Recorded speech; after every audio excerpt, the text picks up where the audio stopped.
What other shows were you appearing on about the time that you were doing Search for Tomorrow? Television. Well, I occasionally got part on a dramatic show like Robert Montgomery Presents or Kraft Theater, one of those shows. I would get a bit part here and there. Do you remember any of the roles that they stand out? I don't remember the roles too. Not really. I remember playing an elevator boy once. Do you remember the co-stars, maybe? I remember one of the stars in one of the shows I did was Jackie Cooper and Elizabeth Montgomery. Did you appear on the Imogene Coca show? No. Oh, wait a minute. Yes, I did. I appeared later after the Bobby Benson show had gone off the air. I appeared on a show with Imogene Coca and Hal March. From time to time, I did a bit part on their show. So what did you think of Imogene Coca? She was very funny. What were her strengths as a comic?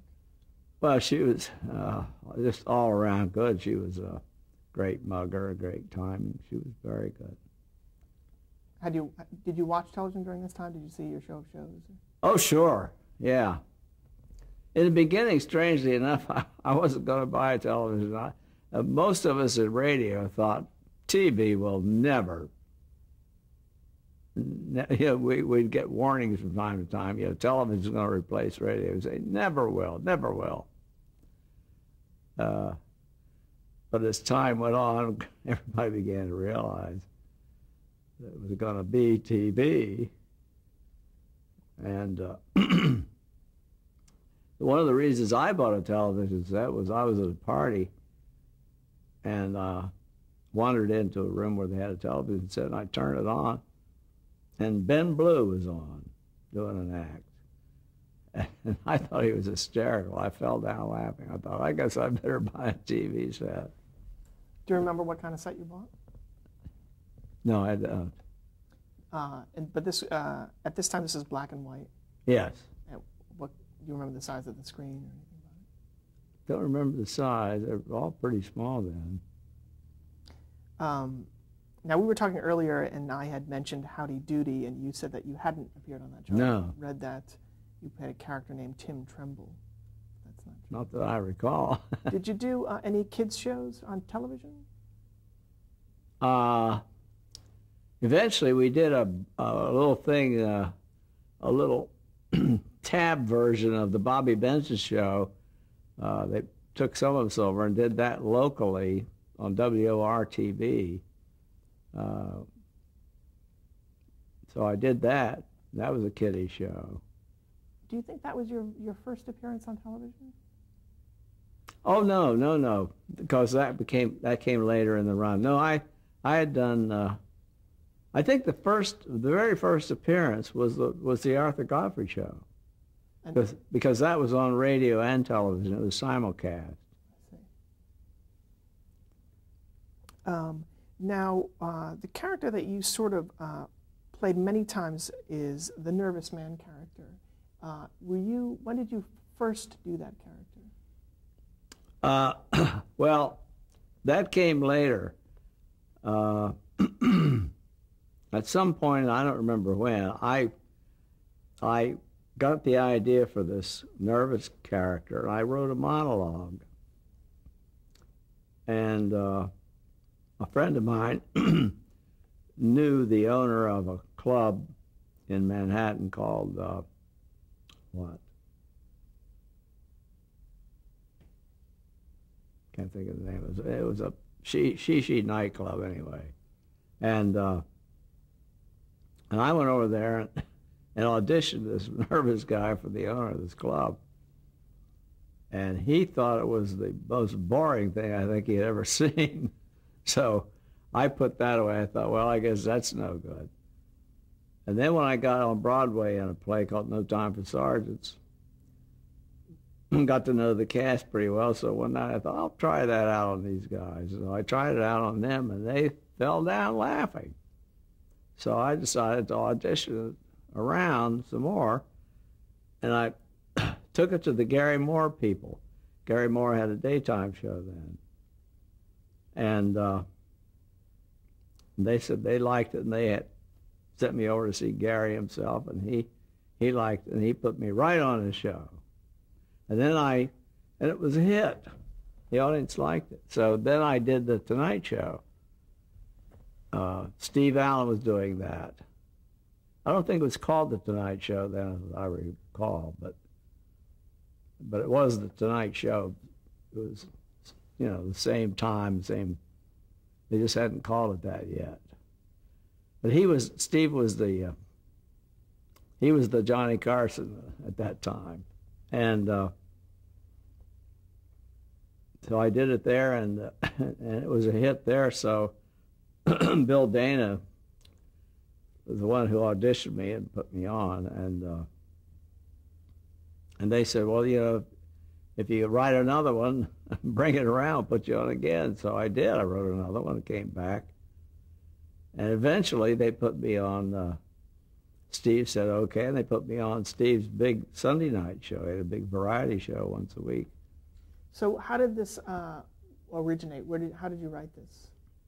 Well, it came out partly out of a dream. Although I had seen a guy making a speech, and he was doing all this, real nervous. It struck me funny, and then I dreamed a part of a monologue actually. And I woke up and sat down and wrote the rest of it. That's how I came by it. I want to step back for a minute to No Time for Sergeants. Was this your first appearance on Broadway? Mm-hmm. First and only. What role did you play?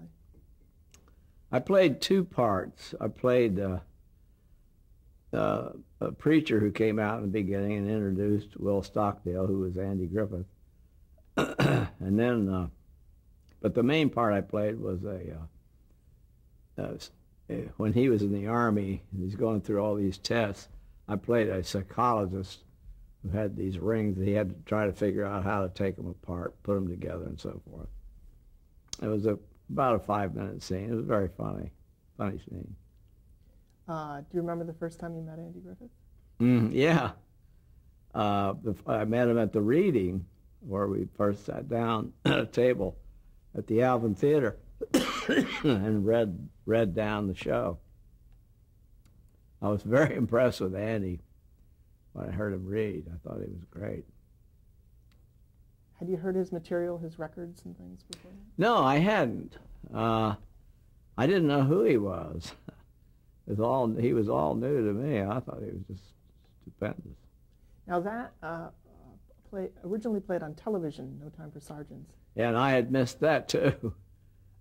So how did you audition to get the role for that? A friend of mine told me, he said, look at the trades. He said, they're doing a play, Morris Evans is going to produce it.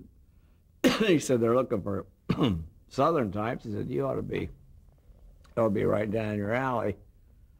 So I ran down to the office, to Evans' office, got an interview, and then he gave me a reading, and I got a part. Now, would there be hundreds, dozens of actors, appearing at these castings, or you were just making individual appointments? Well, in this case, there wasn't anybody there. I got there at the end of the day. There wasn't anybody there when I got my interview at the office. When I went to read, there were a lot of actors that had been called to come in and read. But I never went to any of those big general auditions, no. So you weren't really relying on William Morris. You were doing a lot. You were hitting. Oh, no, William Morris never really, I never signed with William Morris. They were feeling me out and trying to, put me here and there, this one guy, but we never did click. Do you remember any of the names at William Morris, people you worked with? No, I don't remember any of them. I never signed with them. It was just one of those things where in those in those days, you didn't need an agent. Most of the actors I knew did not have agents. So because it was easy to come by the roles? Well, I think because of television didn't pay anything. There was really no money in it. There wasn't much in it for an agent. I mean, you go do a TV show, you get $50 or something. Oh, they're going to get $5. It just wasn't. And unlike now, an actor could go right to an office, a casting office, and nobody thought anything about it. Today, if you went to a casting office here in Hollywood, people would think you were crazy. You have to have an agent send you over and make appointments and everything. That wasn't the way it was in New York in those days. Everybody made their own rounds. How long did the run of No Time for Sergeants last? I was with it almost 2 years. It went on a little after that. What theater was it? Well, at that time it was called the Alvin Theater, 52nd and Broadway. I think it's the Neil Simon Theater now. Who else was in the cast besides you and Andy Griffith? Well, Rex Everhart was in it. Myron McCormick was in it. Myron had been a big hit in South Pacific. And also Roddy McDowall was in it. Describe Roddy McDowall. He was a nice fellow. Liked Roddy. Very good actor. It was interesting how he made his British accent. He adapted it to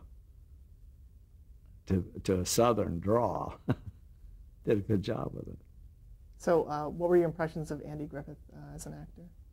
Oh, well, I said I was really impressed with him when I heard him read, and I was very impressed with him right along. He was just great.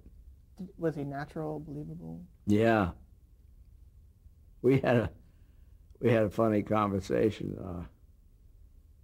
I walked out of the stage door one day. We were on a break, and Andy was out there.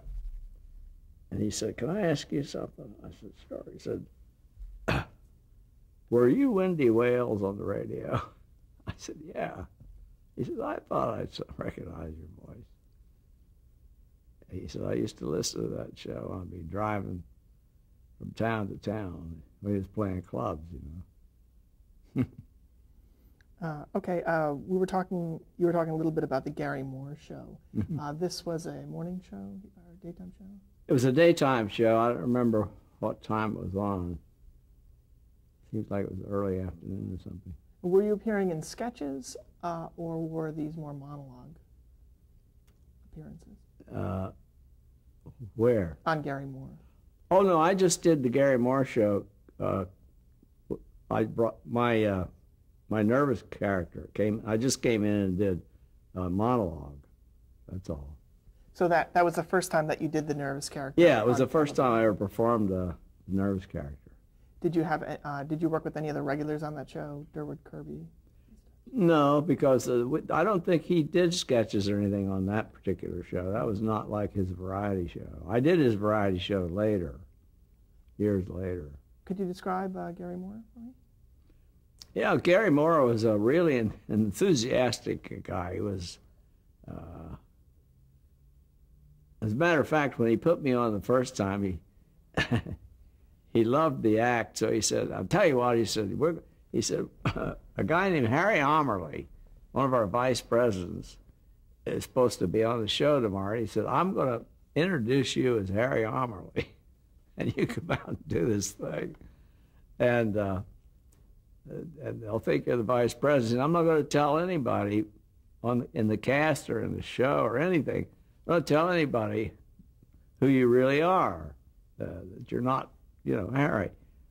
Just tell them the vice president's coming." So when I went backstage the next day, the people who worked there kept coming up to me and saying, "I've been with the network for 27 years," or whatever. It's kind of funny. I said, very good. So, what did the monologue consist of that you did the nervous character? What actual role were you playing? I always was a guy who was giving a speech. In this case, he was speaking at a ladies' night for WHY Civic Club. And you said were you doing the Tonight Show simultaneous with the Gary Moore show? No, see, I only did the Gary Moore show twice. Okay. In other words, I did a monologue, when I wrote another one, I came back and did it again. That's all I ever did that. Just came on as a one-shot. And on the Tonight Show... The Tonight Show, I did that 3 times. And after the 3rd time, then they hired me for the Sunday night show. Now, I had to get out of eventually get out of No Time for Sergeants to keep from working 7 days a week. So did No Time for Sergeants actually go further, longer on Broadway after you left? Yeah. Do you remember who replaced you? I have no idea. For the Tonight Show, did you meet with Steve Allen? Did you interview with him? No. I interviewed with Bill Dana, and I had met Bill earlier. I sort of knew him. He put me on. Was he a writer on the show? Yeah, he was a writer at that time. That was before he came up with his Jose Jimenez character. And from then, you worked on what was called the Steve Allen Show? Steve Allen variety show, yeah. Do you remember your first appearance on that? Sure. They put me on The Man in the Street. I think Tom Poston, at the time, Louis Nye and Tom Poston were doing The Man in the Street. And Tom, I think he had to go out of town, as I recall. And they brought me in really sort of to take his place that Sunday night. And they wanted to utilize my nervous character. And so they had Steve ask me my name, and I told him my name, and he said, "Are you nervous?" And I said, "Nope." And the audience came apart when I did that. They laughed so hard and so suddenly it scared me. I was like that. And then we did a few jokes, and really scored, so they had me back the next week. And in fact, and then they had me back every week for the next 4 years. We did The Man in the Street almost every time, every week, and then we also, Tom, Louis, and I would appear in sketches also. So from that very first show, then you were signed on the show as a regular? They never signed me. They just kept calling me back. Oh. Eventually, at the end of the first season, they did finally offer me a contract. But until then, I was just, didn't know until they said, "Oh, see you next week. See you Thursday or Tuesday," or whatever it was, rehearsal. So could you describe exactly the Man on the Street sketch? What was it? What role did Steve Allen play? What role did you play, Louis Nye and Tom Poston? Well, the Man on the Street was, Steve would ask these funny characters, he'd ask questions about some topic of the day, whatever was popular whatever was going on in the news, I mean. Steve tried to always keep the show topical. He tried to keep up with what was happening in the world at that time. And he'd ask us questions about that hot topic of the week. And Tom was the guy who could never remember his name.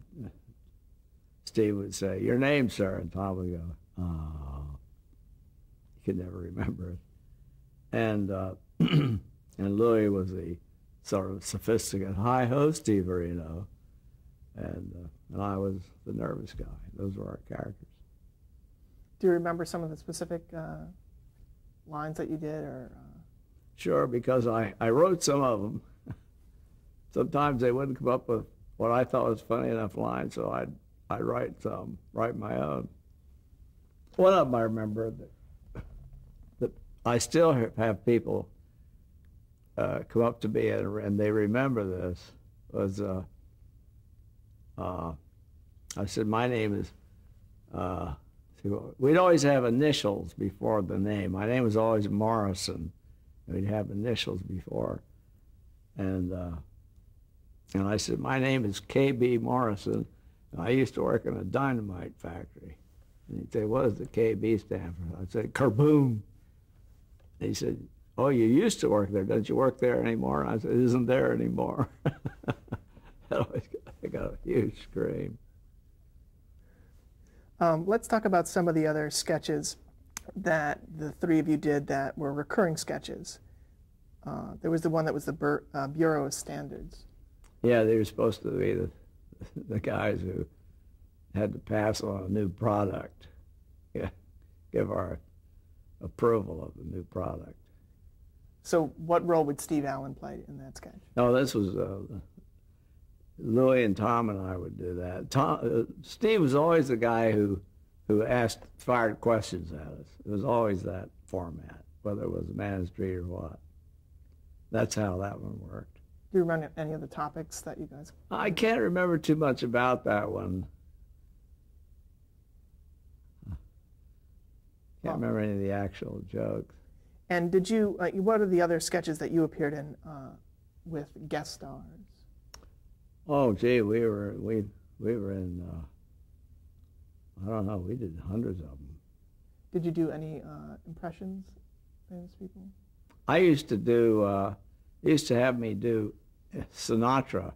I couldn't really. I was not an impressionist, but because I was real thin, I guess, and they had me put a trench coat over my shoulder, a Frank Sinatra hat on, and I would do Sinatra, sort of. Did the series do any parodies on other shows, on some of the dramatic shows or other shows on the air? I think we did. That's something, though, that Sid Caesar and Imogene Coca used to do that a lot. They were known for that.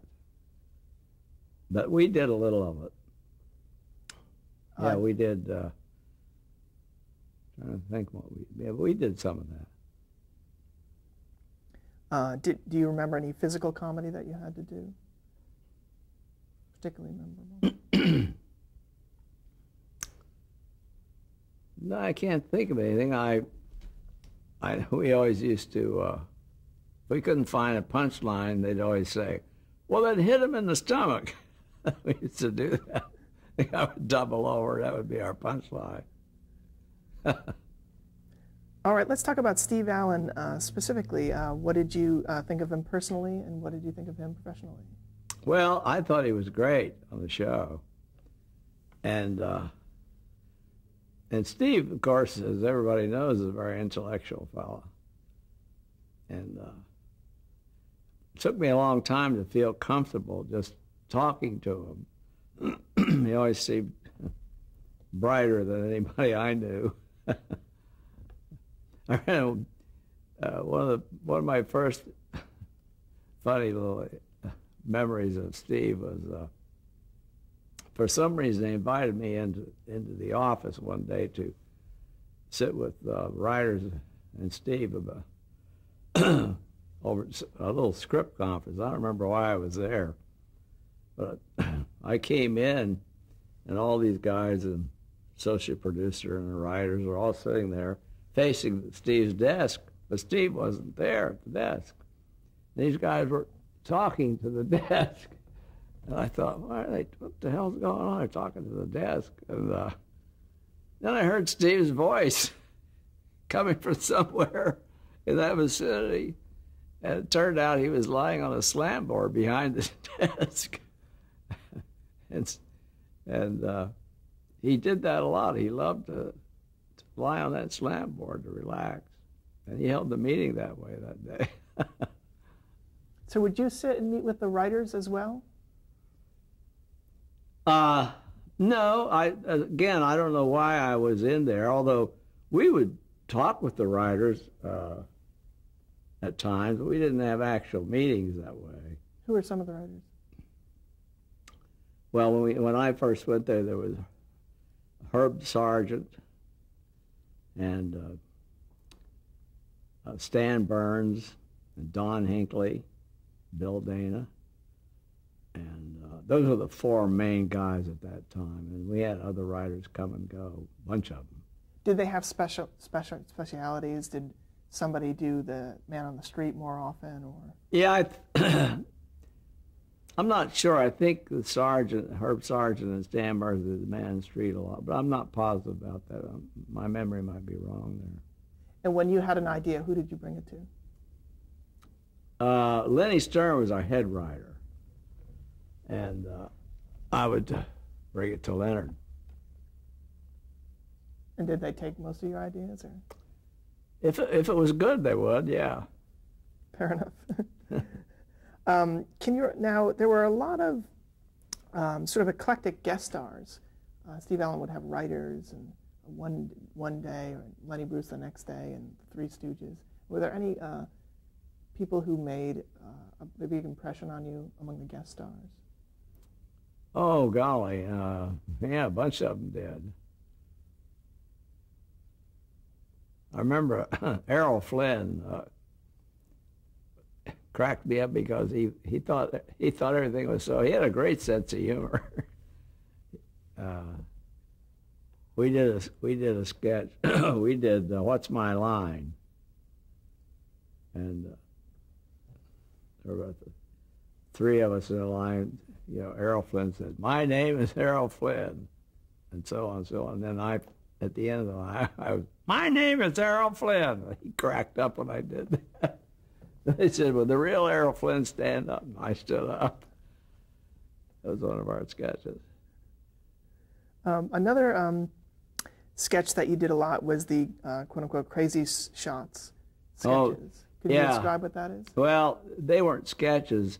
They were just, they'd usually open the show with crazy shots. They'd just have the craziest thing that they could think of. I can't even remember. They were so nutty. I can't think of them. But they would have, you know, some crazy. They rig something up that they just have a quick shot of the camera on it. Oh golly, I can't think of them. All right, we're going to take a break right here. Okay. It's funny. I can't